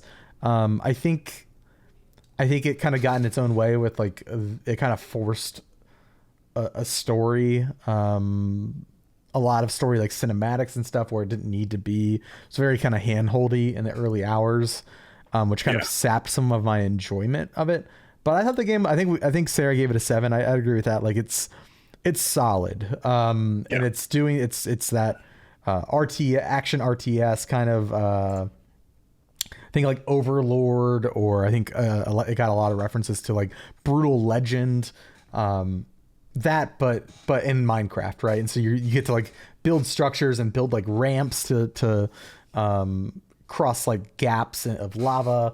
You're actively managing this army. You're also actively building stuff, and it was a really cool mixture. I really liked it a lot. And I actually I should go back to that game. They have like these giant, so a lot of the missions end in like these big invasions where you're invading this massive piglin fortress, and there's like a nether portal in the center that you have to get to and destroy, because that's what's spawning these hordes of enemies. And raid doing my first like big invasion, my big raid was a ton of fun. Like I had like, man, 40 or 50 enemy units at a time that I'm controlling, just like sending after, like targeting like arrow towers, targeting their spawn points around the map, and it was just a lot of fun to kind of control that. I think the controls could be improved in terms of like so I played it on controller, which it's designed for, Right. and you always kind of lose a level of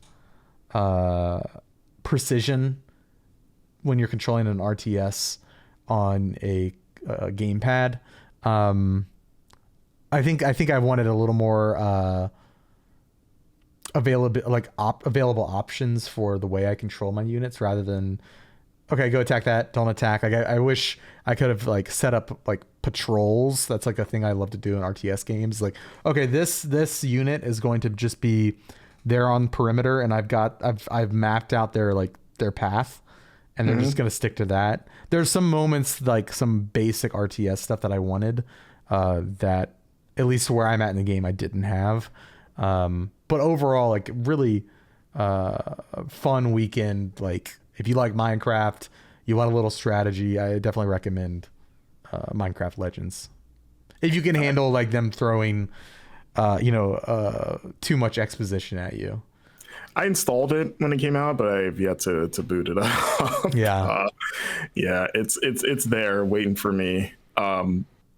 Speaking of waiting, Coffee Talk episode 2. Yeah. Biscuits and Butterfly I need to get to. I really like the first Coffee Talk. Rest in peace to the creator who passed away, a year and a half ago or now, before this game came out. But it's on Game Pass, which I was like, I have it downloaded there, but I played the first game on Switch, and I was like, I think I might just pony up and buy the Switch version, because I just like it feels cozier to be able to kind of lay down and play like a cozy coffee shop sim where you're just making coffee and talking to weird fantasy monsters about their problems. Yeah. Like, oh man, you broke up with your boyfriend, that sucks, here's some matcha, I guess, it's got a cool design, hope it makes you tell me everything super personal about your life. So yeah, I haven't really heard much about it, so I don't even know what the reception is to it, honestly. It seemed like it kind of came and went, but maybe that's just me. Advance Wars is another one that I have ready to go, that I'm actually saving until I finish Zelda before I jump to Advance Wars. Oh yeah? Yeah, because I don't know why. I don't want to. I feel like I just don't want to do those both at the same time. That's fair. I've never played Advance Wars. I've always wanted dude, to. I love Advance Wars. I know I like strategy games, and I know that's one of the biggies, but I just didn't have really. I didn't have my Game Boy Advance for that long before it got stolen when I was a kid. Yeah. And then the series was so quiet for so long as Fire Emblem took off. So this remake, again, another remake, was one that was like, this is right up my alley. I want to finally see what this series is all about. So again, it's installed. I see it on my Switch every time I see it. I'm like, can't wait to get to this. So that's a big one. What's funny? Another one that I just started playing for April is Bramble the Mountain King. Is that the one where I've seen clips on TikTok of like a lady, a zombie lady, like coming out of like a pond? Are you like are you really small in that game? Yeah, it's like a little person in the big world thing. Where he plays this brother and sister. We've had a lot of those kind of games lately. Jeff Cork doing cartwheels. Yeah. It's the one that's kind of like, I think it's Slavic folklore, I want to say. But yeah, you're in the forest and you're just trying to rescue your sister who's been kidnapped by this giant mountain demon thing, and you're like interacting with gnomes stuff. I literally just started playing it this past weekend because I was just kind of like, I need something smaller that I've been wanting to check out. It's like, oh, this is Game Pass. I remember like this caught my eye a year ago when it first popped up at like a showcase or something. And I played about the first like couple hours of it. I'm going to keep going with it. It seems fine so far. It's got some rough kind of like polish issues, just kind of like showing its budget a little bit. I don't know how much money went into it, but I assume it's a smaller budget game. But I there's enough charm there where I think I want to see it through. I don't know how long it is, but I'm going to keep poking away at that. So yeah, that's another one. And Star Wars Jedi Survivor. Heck yeah, Star Wars Jedi Survivor. Dude, that game rules. I have beaten so that good. game, and I Me stayed too. and continued playing after I beat it because I was having so much fun. Did you get all the bounties? Not all of them, but I'm working on it. That game Okay.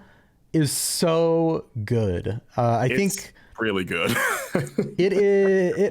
It's one of those contenders for me for like personal game of the year.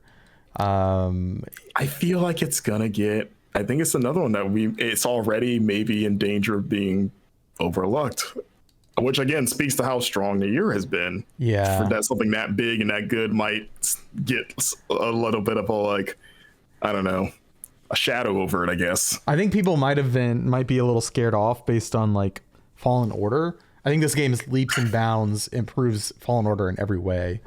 Yeah, and I like Fallen Order, but it definitely Me too, but it had its problems. Yeah. And this game is just so. I think I said it when we first reviewed it on the podcast.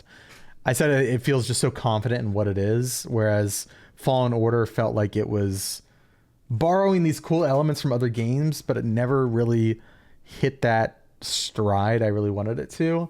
For me, Yeah. And Survivor just from the rip. It's just so good, man. It kind of proves like the foundation of the first game was so good. They're like, if they get a chance to make a sequel, I think there's potential for it to be amazing. And Yeah. it was like, I mean, there's that sequence that I think you called out as one of your Yeah. favorite sequences ever. Yeah. Which I think it's definitely up there as like on my list of moments of this year. Yeah. I think the storytelling and the character development is better. The exploration is great. Yeah, I love that cantina so much. Like everyone in that cantina, I'm like, you guys are my best friends. I want to talk about I literally like I want to cheat when we get to like best character discussion and be like, can we just say the cantina crew just as one entity? I like that. A good way to get around the hard questions. Because I don't have to pick the ones that I like more than the others. Like, man, what was the barkeeper guy and the weird, the shady guy that you talk to. God, they're all. I would go out of my way to go talk to those guys every chance I get. Anytime they had something new to say, I'm like, yeah, hell yeah, let's go hang out. Yeah. Also, Grease is just so good in this game as well. Yeah, I know Marin's people. great. Yeah, I know people love them from the first game, but I feel like this time around specifically, Grease was just like his performance was just so good. Yeah. It's a hell of a Star Wars game, Jedi Survivor. It is. Some real highs in that. Let's see, let's jump to May. Yeah. We're catching up now. A game you reviewed that you loved, Redfall. Yeah, man. My biggest disappointment of the year, easily, as far as games goes. It could have been. I don't know. Did you read like Schreier's reporting on the happenings at that studio? I read the main takeaways from it. Yeah, it's just so disappointing to hear because I'm a big Arcane fan, and I gave it a 5 out of 10. It just was not where it needed to be at launch, and I just think there are inherent design issues that I don't even think with the right amount of patches could save some of my biggest issues of that game. I think my subheader for that was like a life-draining trip to New England. It was not what it needed to be. Not normally. I've been to New England a few times. I usually feel pretty energized when I get up there. Yeah, me too. Nice lobster roll, and you're like, I'm ready to go. Go to PAX. Yeah, PAX is great. Have you accepted Phil Spencer's apology for this game? Hold on, my headphones have now come out 2 times in a row. Give me a second to hear you. Oh no. What'd you say, Marcus? The PTSD of remembering this game, just like your headphones flew off. I was saying, like, have you accepted Phil Spencer's apology for this game? Is all forgiven? No. No, Phil. You hear that? Still no apology accepted. No, I mean I did you get that edible arrangements he sent you with the nice card? Yeah, it came in with a year of free Game Pass as well. It's weird. No, I mean I am still a fan of Arcane. I think this is a big misstep. One bad game. I mean it happens. One bats 1,000. Yeah. Even Pixar has bad movies. I still eagerly await their next game. Now, if that one is problematic too, then we start to get into like, but one bad game isn't, it happens. Right. So you swung, you missed, keep going. So that was a bit of a low light, but I mean, Zelda was this month. I don't know what more we can say about that game. We've talked about that game to death. You guys just did a spoiler cast and everything. Were you on that? I was not. I haven't beaten Zelda yet. Okay. I've been taking my sweet time. I'm actively playing it still. I've just been. Me too. I've been doing shrines left and right. I'm some not of those big. I've been doing it. those big mazes. Have you done any of those yet? I've seen them, but I have not done them. Yeah. So I'm, as far as like dungeons, I've completed 2 of the 4. Me too. I'm actually in the middle of the Gerudo one. I'm headed there now, actually. Like I've started it, and the 2 that I've done were the Goron and the Rito ones. Okay, so I went back. So I've done Zora and Rito. Okay. And I went back to. I was headed towards Garuda, and like that whole portion of the map, and I got sidetracked, and now I'm on the Great Plateau for the first time. Okay. Just kind of exploring that. That's the last thing I've done. But right now I'm actively trying to get all the great fairies so I can upgrade the rest of my I haven't found a single one. I found them, but I only found I've only unlocked one where I did the quest to get, because there's like a thing you have to do to get them to do their thing. So now that I know what to do, I'm taking a break to go seek those out. But then during that break, I stumbled into the Gerudo quest line. I was like, oh, I should just do this since I'm already said Garuda. I've been playing too much Final Fantasy. Gerudo. Thank you. Yeah. Oh, yeah. Those are similar words. But yeah, I'm not in a rush to finish it. I would like to get through it for Starfield, but there's still a lot of time for that. And you just want to soak in and try to do things organically. If there's times where I'm directed, I have a clear thing I want to do here or focus on, but other times I'm just gonna wander and whatever happens. Me too. Yeah. I think that's the best way to play that game. Exactly. Let's see what's just around the river bend. Yeah. No need to rush it. Yeah, it's not called. Yeah, there's already a hi-fi rush. This is. that joke barely worked. What works well is Humanity. That came out. That game came out. Yeah. Zelda? Yeah. Came out on the 16th. So, yeah, 4 days after, which isn't an enviable position for that to launch, I guess. But that game's cool. I think that's one of the ones that people have probably overlooked the most from what I've seen. If you haven't played Humanity and you like puzzle games, definitely worth playing. I'm actually actively playing that right now. Messing around a bit with the level building. I'm still working my way through the campaign. I had a save issue. I don't think it was the game's fault. I think it was my fault, because I've kind of been jumping around on different platforms. I've now played on PlayStation and Steam, and for just different reasons. And I was on a trip, and I was trying to bring it with me, and so I left my save on one platform. Picked the game back up, and I think I forgot which one was my main save at this point, because I've just been dabbling in the level builder and stuff. But yeah, Humanity is really good. It's the puzzle game where you're directing crowds of people, and you are getting in these intricate flow states where you are directing people to heaven, essentially, they're ascending upward. It's a cool puzzle game. Yeah, I need to get to really, really dive into it. I've kind of chipped away at it, and I played the demo. But yeah, I need to dive in feet first, I guess, or head first. The head first means you like it. You're more excited, right? Because it's riskier. Yeah, I think so. You're I think more enthusiastic. Yeah, if you go head first. Yeah. Or dumber. I'm not gonna lie, Marcus. That's kind of where my May games end. So if there's anything else, really? Yeah, I pretty much just played. I was playing Star Wars Jedi Survivor and then Zelda. That's pretty much all I played. So Lord of the Rings Gollum didn't do it for you, huh? No, I haven't touched it. Weird. Oh Okay. wait, no, Planet of Lana came out that month. Dang it. Okay. Did you play that? I'm like halfway through. It's Oh, okay. What do you think so far? I like it. I think the last highlight for me was the how do I do this without spoilers? It was one of those puzzles where it zooms really far out, and you're in a cave, and you're looking at like cave paintings. Does that ring a bell? Yes. I like that puzzle, and then I'm like the section after that. Okay. But that's another cool, like, I reviewed that. And like I said before, it was like, it didn't blow me away the way like Limbo or Inside did, but it's like a solid like one of those absolutely cinematic puzzle platformer. Great soundtrack though, and yeah, of course it looks beautiful. For me, I want to play that System Shock remake. I have actually I played it for about I'm waiting 2 for hours. the console version. I played it for about 2 hours. I enjoyed it. I think so I didn't play System Shock 1 actually. So this is my first time going to it. I've played a lot, and then some of my favorite games are games directly inspired by System Shock, but I've never played the OG.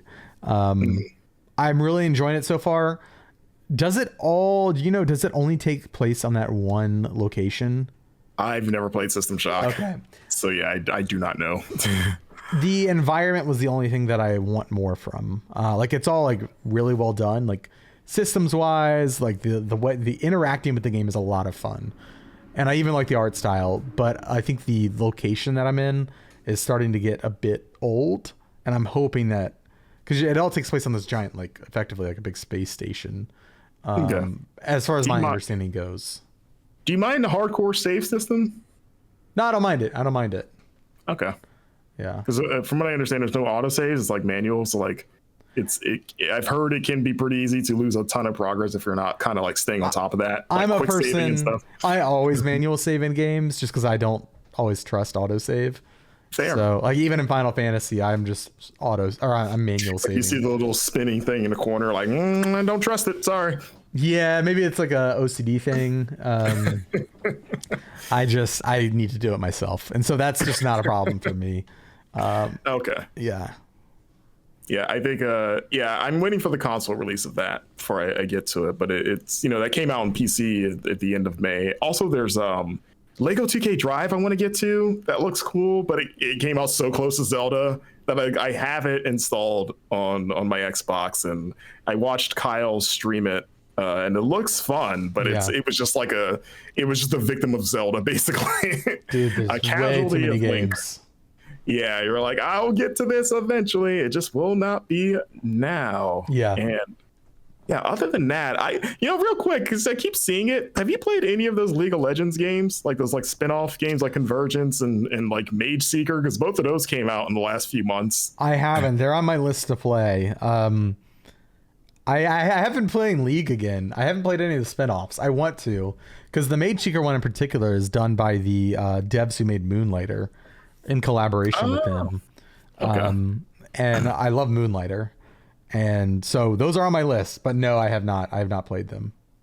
Okay. Just wondering. Yeah, and I know there's one more supposed to be coming later this year, the penguin one. Yeah. Or snow, not penguin, but it's like in the snow. Yeah, with I know what you meant. I'm not a League guy, so I don't know the characters. That's fine.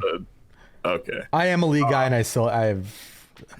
I'm barely a League guy, and I still have trouble keeping up with all the names and everything. I kind of like play the characters. There's only like I play. 100 of them. Yeah, that's it. I play the characters I play, and I recognize the enemies and like what they do. It's totally another thing to remember their names. What's funny is I say that almost in jest, but like I could totally name every Mortal Kombat character, and they got to be pushing 100 at this point. And I think I could do that pretty effortlessly. I think I could name like the classic League characters. They're constantly adding new ones. Right. How many League of Legends champions are there? There are currently 163. Oh my god. Champions in League of Legends. So there's a lot. I'm a big fan of number 42. Oh yeah, I love that. Really, really meta-defining character. Yeah. God, I guess we could jump to last month now in June. Yeah. Which is maybe out of every month in terms of like the real heavy hitters, like, it started with Street Fighter 6, Yeah, which is a damn good Street Fighter game. it is. People can go and, I mean, now that we're this month, like go back a couple episodes and you can hear all of our in-depth. Yeah, we can just copy and paste that audio here if you want. Perfect. Yeah. Alex, we still have to play each other. I do realize that we have not tested our mettle against each other in the full release. We played it at Summer Games Fest last year. Yeah, I'd really like to. You have practiced since then. I have. You got a fight stick and everything from right? Yeah, Victrix sent me one of their, I think it's the FS12, the hitbox. Yeah. The hitbox like it's all the buttons. You'll probably beat me because I'm using a controller. Because I'm traditionally bad with fight sticks. I'm just a controller guy. I don't know. Ken Shepard has been wiping the floor with me, and okay, he beat me up too. Yeah, so Ken plays on gamepad as well. He's got a damn good Ryu. Probably the best Ryu player I know personally. Yeah, it's like sickening. I hope Ken is probably actually the best Street Fighter player I know, and I didn't know he played Street Fighter until March when we went to PAX together, and he was wiping the floor. I never played Street Fighter until March. Yeah. That was actually his first. He's just really good, like a savant at Street Fighter. Yeah. Like I think Ken could get a decent way through like an Evo bracket, honestly. Like if he went and just signed up, like I think he could make it pretty far. I need to, some inside, but we're in the same Discord. Street Fighter 6 Discord with other games media folks. Yeah. And every time he pops up, it's like the saloon, like in a Western, when like everyone's having a rowdy, like good time. Like, people are playing poker and like drinking and maybe shooting a gun. Yeah. And then the double doors open and it's like the footsteps hit. Everything goes quiet. Exactly. Everyone freezes what they're doing. And he just like goes to the saloon. He's like, I'll have sarsaparilla, and then because everyone knows not to mess with them, but there's always the one person that maybe is new in town or like is grabs by the shoulder and like, yeah, like, hey friend, that's my chair. Yeah. Not knowing who he's. That's my when Ken Shepard is in the same lobby with us, and I'm like, I've never beaten him. I don't even know if I've beaten him. I might have maybe beaten him in a round. Okay. Once, but I've never won a match. Yeah. Or I don't, and but I keep trying, and I feel like that guy that keeps going to him and going, "Hey, partner, that's my chair." Yeah. And everyone looking like, does he not know who he's talking to? Yeah. Hey, Ryu. But yeah, imagine if it was Ryu in this situation. And then, which he probably has been. He's a world traveler. Yeah, I feel like he's been to a saloon. Yeah, some saloons exist somewhere. He's found one. Probably in a Street Fighter game. There's probably a saloon stage that I'm not thinking of. Yeah, he probably went to like a cowboy reenactment place in between punching waterfalls, and he's like, I'll get some juicier, good, juice. He likes juice, I guess. Not sarsaparilla. Sarsaparilla flavored juice. Okay, yeah. If I'm being honest, I don't know what sarsaparilla is. I only know the word. I just know it. I think it's booze. Okay. That's just like that's the only context clue I've got. Isn't there the character sarsaparilla? Isn't that a character from what? Like a cartoon? Or there's the guy who likes sarsaparilla. What's his name? You're gonna have to be more descriptive. The guy who likes sarsaparilla cartoon. That one guy. Oh no, I'm thinking Yosemite Sam is who I'm thinking of. He seems like he would. He probably Yeah. Environment. Street Fighter 6 is great. Kicks ass. I haven't played in a while because I've been caught up with Zelda and Final Fantasy. Yeah. But because I need to go back and finish the World Tour thing. I didn't even touch World Tour. I've just been doing versus. I still got to get back because I made John Wick as my character. Oh hell yeah! And like he's got the black dress shirt and tie and everything. Yeah, I effectively made my character from Sunset Overdrive in Street Fighter 6. Very burly dude, massive bowl cut, like you can't see the eyes, and then a big old mustache, and just wearing like the tightest of clothes. It's a good technique. If they can't see your eyes, how are they going to know what you're thinking? Exactly. Learned it from poker. Yeah. Is that all the best poker players? My have poker their wig. really long bangs. I mean, Diablo is a big one. I barely touched the surface on Diablo. Yeah, you started it, right? But Yeah, Druid. I'm level like 9 or 10. No. I'm level 13 or 14 now. Oh, so you've like played it? That's not, That's barely. I mean, I guess maybe in a grand scheme of how big that game is. But Yeah. I've put in, a fair amount. Yeah, that's another one we need to get a group to like play some co-op. I mean, I've finished it because I reviewed it, of course, but like, it has been nice to go back to and not play it with the time pressure of a review. That's fair. And I like my rogue player quite a bit. She's pretty cool. What level are you on your new character? Like 24, 25, something like that.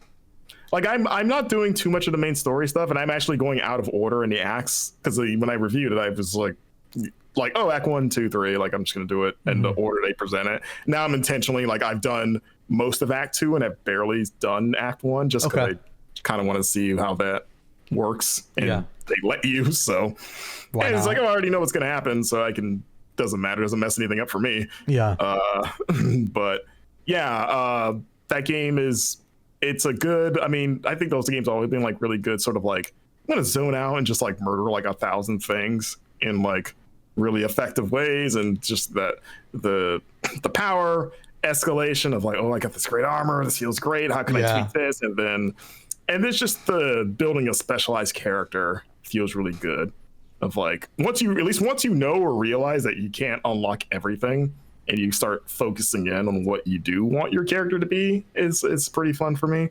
I mean, this is, at the end of the day, that's just kind of Diablo, but like it's a really good one of those. So I feel like, looking at the rest of the month, I'm actively playing a lot of games that came out in June that I feel like I can't even put my determination on them yet. Like or I don't have like my review thoughts, but I've been playing BattleBit Remastered. I've been playing Dave the Diver on Steam. A lot of buzz around that game. It's on my list. Friends versus Friends. I love that game. I'm going to try to review that one. If I can. That's one of those that like I really want to highlight because nobody's talking about it.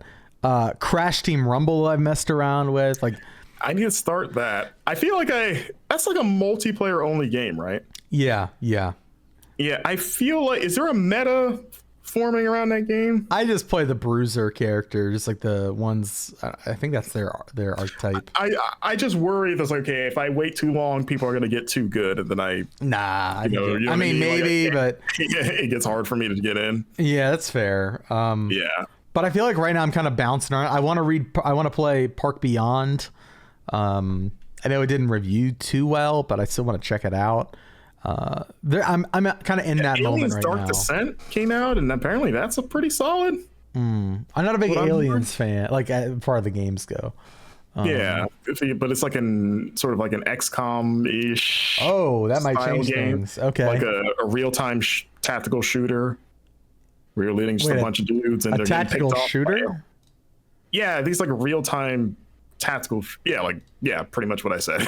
But it's like top-down, like XCOM. Yeah, like top down. Yeah. Like, okay. You got like a squad of dudes, and they're getting picked off by aliens. You got to try to like save who you can and stuff like that. Yeah. Like, it seems like from what I've heard, it seems like it does these sort of like that style plus like the aliens like the formula of like the tension of like I don't want to lose another guy to a xenomorph, so I got to do what I can to. Yeah, it looks like we reviewed it. We gave it a 8 out of 10. Yeah, it was a freelancer. Whose name Anthony Jones. Thank you, Anthony Jones. Yes. So that's one. The Harmony, The Fall of Reverie, which is the Don't Nod game. I'm curious about that just because I generally like this.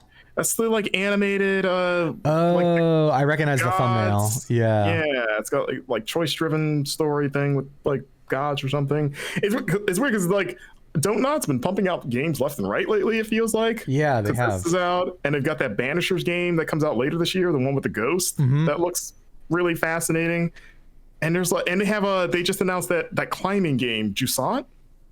Oh, I haven't seen that one, dude. That was at the Xbox showcase, I think. It was one of the more. It was at Summer Games Fest at one of them. Okay, I was in LA for a lot of that, and I didn't. I missed some of the conferences as a result. That game looks cool, and I've heard from, I think it might have been Giant Bomb that talked about it. that I think it was playable at Summer Games Fest, but it seemed the What was buzz it called coming again? out of it. Jusant comes out next year, but it's like a climbing like sim basically. Huh. But I've heard the hands-on impressions of it seem pretty positive. Oh, I think it might be a Steam Next Fest game. Like there's a demo for it. Yeah. Oh, Yeah. this looks really cool. Huh. Yeah, I'm gonna have to give this a shot. But yeah, that's also Dope Nod. And you're Wait, like, really? man, Okay. yeah. You're like, okay, we're just cranking these out, and they're all so different from each other. Dang, Like, this game looks really cool. Yeah. Wow. So download that demo. Actually, Steam Next Fest is over now, right? Yeah, but I bet I can still get the. Yeah, I guess some people still leave their demos up. Yeah, I'll see. I'm looking right now. Jusant on Steam. Yeah, there's still a demo available. Nice. I'm gonna shout out. I know we talked about the game recently, but Dordogne came out June. Yep. I remember you reviewing that Watercolor one. game. Speaking of France, Yeah. check that out if you like chill, story-driven puzzle games. Talked about it 2 episodes ago or 1 episode ago. Probably like two Yeah. or three. Yeah. There's I forgot that Layers of Fear came out last month. Yeah. The remake that is just they took the 2 Layers of Fear games and Put just them together. smashed them together and Yeah. made an Unreal 5. I've heard no one talk about it. Yeah. And those Layers of Fear games have always been pretty middling to me. So I was like, they can't. Also, Bloober Team came out and said they are no longer making psychological horror games. They are focusing on more straightforward horror with their new game. After Silent Hill 2, they're done. They're saying remember them Silent Hill. making that. They're saying Silent Hill 2 is now part of their mainstream horror, their horror 2.0, which has people being what? like, "What?" Yeah, What's they're that mean? they are not Or- considering Silent Hill as part of their psychological horror slant. And so people were like, "What are you talking about? You're making Silent Hill." That's literally the series. Yeah. It's psychological horror. So yeah, I saw that on Twitter the other day. So people were understandably upset about that, and hopefully it's a miscommunication and they're remaining faithful to that series. But They got a call from Konami being like, "The hell you aren't." yeah, I don't know. What do you mean? What do you mean this isn't psychological horror? What is horror 2.0? What does that mean? Or like it's like their 2.0 like push as a studio is like this more straightforward horror that I think they mentioned like mainstream horror is what they said. Okay, so like horror for dummies? Is that what the implication is? I don't know. Or just like jump scare horror, like, "Rawr!" Like we're not gonna mess with your minds, just, "Rawr!" Just Maybe like monster more right from- yeah. more scream and less it follows. I don't know. Like I'm trying to like find that line. I don't know if anyone would confuse Layers of Fear with It Follows. That seems unfair to It Follows. Yeah. Yeah, I mean, I kind of want to check out that remake just because, again, the bar seems pretty easy to step over. 'Cause, again, those other games I think are kind of, yeah. But I kind of want to see what they did to it. Yeah. You know, nothing I'm going to go out of my way to play, but I don't know. We'll see. Yeah. And then and Amnesia the Bunker also is another one I kind of want to check out. As an Amnesia fan, I know that, and it's got co-op too, right? That sounds right. I'm not an Amnesia fan, but I've heard of Really? I know. I have heard Mr. some I buzz Love around. Horror? I have heard some buzz around this game though. I would love to. I mean, that's a stream, right? It's just you playing the first Amnesia, seeing how far you get. Don't Have do you that to ever me. played it? I haven't played Amnesia. No. Yeah, I don't think. I've watched Through streams. some, Maybe Extra Life. We can make something happen. how much money is that? Oh, it's gotta be that sounds like a high. good $50 donation. Oh, it's got to be. That's a milestone. It's like I will shave my head for less. Yeah. We'll see. Yeah. Is there anything else here in June? I mean, we got Sonic Origins Plus. Yeah, I think we're kind of at that point where like I'm still checking out a lot of these games. I think we bit off more than we could chew, Marcus. I think we'll have to save our future looking set our future sights on maybe next week's episode for like what we're looking forward to checking out the rest of the year. That sounds like a good idea. Yeah. Companion episode. Yeah. But hopefully this unearthed some new games for people to check out. Jog your memory a bit. Yeah. It certainly, I was adding things to my wish list as we were going. I was like, oh, I can't believe I forgot to play this game. There's been like probably 6 things that we mentioned. So it's like, how do I find time to look at those? I don't know, but that's the eternal struggle of working in games. It's a happy problem to have. It is a happy problem to have. Yeah. It's a good problem to have. But yeah, I hope you all enjoyed this episode. If you did, go ahead and head over to GameStop.com/GameInformer and grab a physical copy of the magazine. So if you go to that link and you scroll down past our recent reviews, you will find our recent magazine issues for $5.99 a piece, and that's a great way to support us. Put money in our pocket, and yeah, that's what I have to say about that. If you want a digital subscription, you can also get that through GameStop. But yeah, also just head over to GameInformer.com for our latest. We've had a lot of really great features go up this week as part of our past magazine stuff that we've kind of put online. Some of our bigger features, my Behind the Dangerous Stunts of Nintendo's iconic Mario commercials piece. Diego Arguello put up What Scares Horror Game Developers. We've had Jason Finelli's Netflix feature go up.